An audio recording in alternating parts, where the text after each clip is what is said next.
In this PowerPoint, I'm going to discuss writing about literature, as well as a little bit about analysis. The literary essay, there are several characteristics that it has. First of all, it's relatively brief. That means focused. You're not going to write about every single element in the story. You want to pick something in particular, focus in on that using elements from the story and details in order to support that, your findings about that particular thing. It's also formal. That means that you avoid slang, keep your tone formal, not too familiar. You want to have the third person point of view. That means no I's or you's. The example essays in your textbook on pages in chapter 41, the students do use I and you. I want you to avoid that.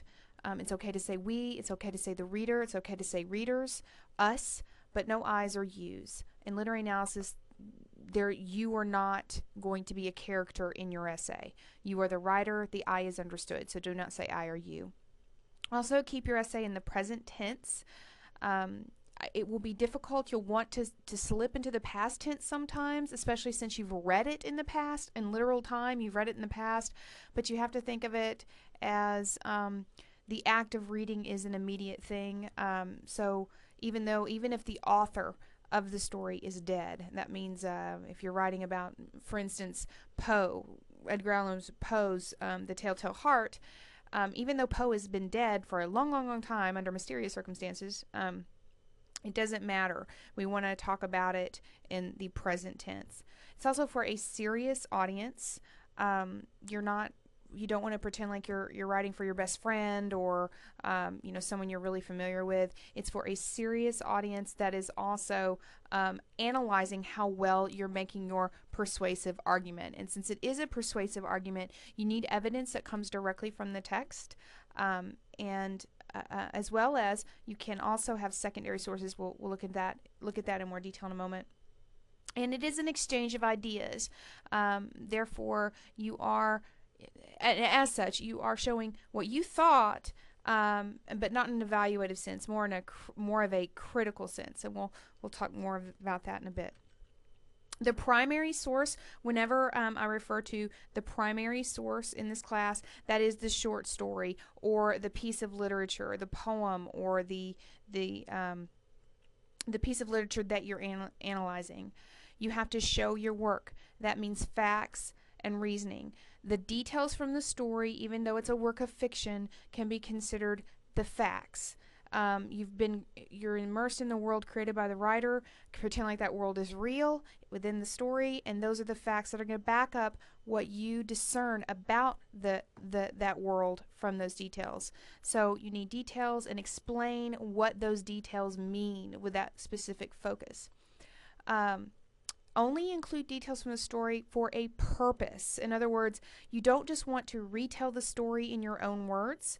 If you retell the story in your own words, that's called plot summary. And if I write plot summary on your essay when I grade it, that means you're not analyzing, you're just retelling the story, or you're including details that aren't necessary for your argument. Again, remember, you're focusing in on one point and you're using only specific details to support that point that are related to it, not just a retelling of the story. Theme, as you see the beautiful ribbon of a color theme there below at the bottom of the screen, you are looking for one particular focus that you want to analyze. It needs to be thought-provoking. That means you need to dig deep and look for some deeper meaningful. It answers a why question. Why is this particular thing significant? Why does this happen? In addition, we're going to talk in greater detail about theme in another presentation, so be prepared for that. Just remember, when you are reading your stories and you're analyzing them as you're reading, actively reading, to look for things that seem to be linked, things that repeat, and because the story is a crafted thing, the writer has gone to great pains to make some things stand out, and there's a reason behind every decision that the writer has made. We'll talk about theme in greater detail in another presentation. Again, it is an argument. The idea that you'll be arguing in your thesis is open to debate.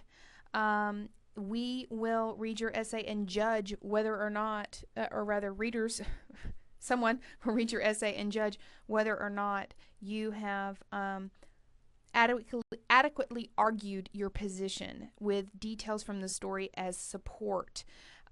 You want to avoid thesis statements that are just plot summary or self-evident, or just evident from just reading the story. There's no argument there. In Edgar Allan Poe's The Telltale Heart, the guy kills the guy with the evil eye. There's no argument there. It needs to be deeper than that. And you persuade your audience that your idea is valid with those details from the story and discussion from critics. The story, again, is the primary source, and the critics, what other people say about the story, that is the second. Those are the secondary